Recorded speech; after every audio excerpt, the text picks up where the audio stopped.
Hello, everybody from the Alliance South and all across the Alliance family worldwide. Wanted to give everybody an update on the Hurricane Helene relief efforts in Tennessee and in North Carolina.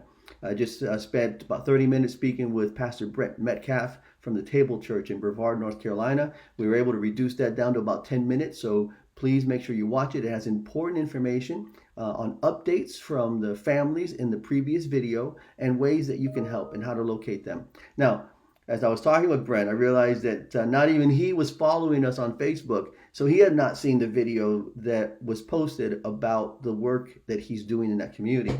So now he has. And I'm going to make sure that all of you, please go to our Facebook page and follow us, the Alliance South, on Facebook, so that you can be up to date on all the information that is going on, not only with the hurricane relief, but important district information.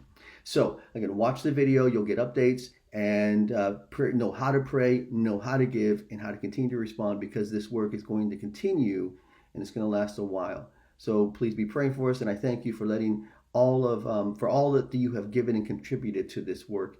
And we love you. We thank you so much. Brent and those around are very appreciative. So again, I want to thank you, Alliance family, for your prayers and your support, and we will continue to keep you posted. God bless. Yes. So I wanted to get if you had any updates on those particular families, because obviously many people have seen those videos, and so how are those two families doing? Well, the one family, the Sanchez family, they have basically completed the electrical and the plumbing, which has been a big step. We ran into a little bit of I wouldn't call it a roadblock, but a complication with the city. The city, the state, the county have been in this weird place of not wanting to allow certain permits and certain things to go on. So we're walking through all of that red tape with them this week. They have said stop working and then start working, and then this past like couple days said, okay, we need to continue these conversations and figure out a way forward. So this is the part of helping people that's really, really complicated. It's just people in the lower income areas of Transylvania County really got hit hard because we have no lower income housing. There is no more housing. But some good conversations with several of the people that have some means to take care of some things about trying to develop that, like to buy a piece of property and put a bunch of trailers on it that would make it something affordable. But that's like a dream. That will take some time. That's not something that'll happen in a few months. That's a longer term project. Mhm. All right. How about the family with the couple with the two girls? They have been moved. That was a little bit of a dance as well. When you were out, we invited them to come. They were going to talk to the husband, and then they talked to the husband. He said yes, and then he called back and like after a few hours and said, no, we found somewhere else to stay. So we thought it had kind of broken down, and really got the impression that they were scared to leave. Not maybe that we couldn't be trusted or just worried about being illegal or something to that effect. Well, a day went by and they contacted us back and said we would like to go. And so we moved them in on Sunday and got them. The buildings that we have are made for camp. So they really have a microwave and a sink and bathrooms and things like that, but there's not a kitchen. So we were able to get some grills, outdoor grills donated and delivered them this week. So right now there's four families staying in that complex that have been relocated. Now, the complicated thing about them is we have till right before Thanksgiving to find them somewhere else to go and to help them with that. So you could definitely pray for that because you have a lot of different factors going into that of the language barrier, like just cultural things of them being in America, maybe or maybe not being legal, kids being legal, and a shortage of places everywhere. Everybody is looking for a place to stay right now. Mm-hmm. Okay. So they're in they've got shelter, but it's temporary. What about the guy who said, people pray for me, or they don't necessarily ask how, and then after they do, they never come back. His house is put back together, which has been really, really neat. His brother lives behind him. He's very capable in terms of he's like, I don't ever need anything. And it's been neat to watch him, like just that relationship develop with him, and see what the Lord's doing there, because he definitely knows everybody in that town or that little community. And it's been neat to watch his house come back together, but then just those relationships with those people in that community grow.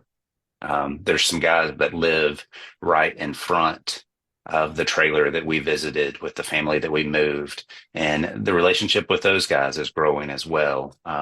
And they're in some complicated situations in terms of their life, but it's been neat that this flood has brought, because I've known them since high school, but I haven't seen them in probably 15 years. And it's been neat to see that relationship kind of rekindle. And I ran into one of them at Walmart the other day, and they were like, "Oh, I've seen you before." And it was just that God's doing things, just bringing our past back together. And have any other stories as far as um, people giving their life to Christ, people, opportunities to pray and minister or just love on people? This Wednesday, they had planned a Fields of Faith, which is a FCA organization that does where kids lead an event at a football field. And so my family, my daughter was helping lead that. She's a sophomore at Rosman High School. And we were there, and it was just neat. The school, Rosman, has went through a lot this year, that they had two students pass away from Mm. a ATV accident, Oh, both football players. And that's within the last month and a half. I mean, right when school started, that happened. mm. Actually, the weekend before school started, that happened. So, I mean, the grief at the school has been tremendous. Never seen anything quite like that. And so this, I mean, they go through the hurricane, and Rosman has a lot of areas that are lower income, affected by the flood. And so they're going through that difficulty. And then they had this event, the Fields of Faith. And I would say there were probably 500 people there. And it's definitely like the students open the event, they lead worship at the event. Several students shared testimonies, and then they have a speaker. And he definitely shared the gospel, a clear presentation of the gospel. Well, as we were like going through, they did a little invitation. A girl that played softball with my oldest daughter came up to my wife and wanted to talk. And this young girl, I mean, she's probably 16 or 17. She lives in a trailer. She doesn't know, or is at least not involved with her father. She just had a very, very tough life. And if you would have picked the one girl that needed Jesus more, I mean, we all need Jesus, but her life has been shambles. But she gave her life to Christ on Wednesday night. And so I think it was just all of this. We believe that God works all things together for the good. But to see an example of that through the tragedy of losing two classmates, the tragedy of the flood, but then to see a clear presentation of the gospel and people respond was so rich and so good. We just came home so thankful on Wednesday night. Okay. The phase that we see ourselves at is this complicated phase that costs a lot of money, Mm.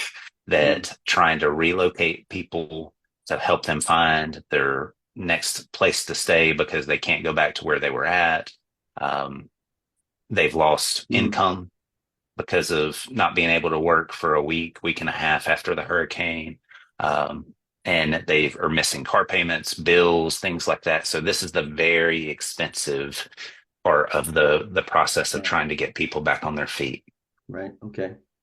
So are you able to, you mentioned teams. Are you at a point where teams could come down and Of help? that. But what I've been doing is anybody that has reached out and said, "Hey, I would like to bring a team," I've just been placing that in a Google Sheet and keeping that information, because I do believe those opportunities will present themselves. We Mhm. just need to be patient and Right. wait to see if Yeah. this red tape can clear itself up.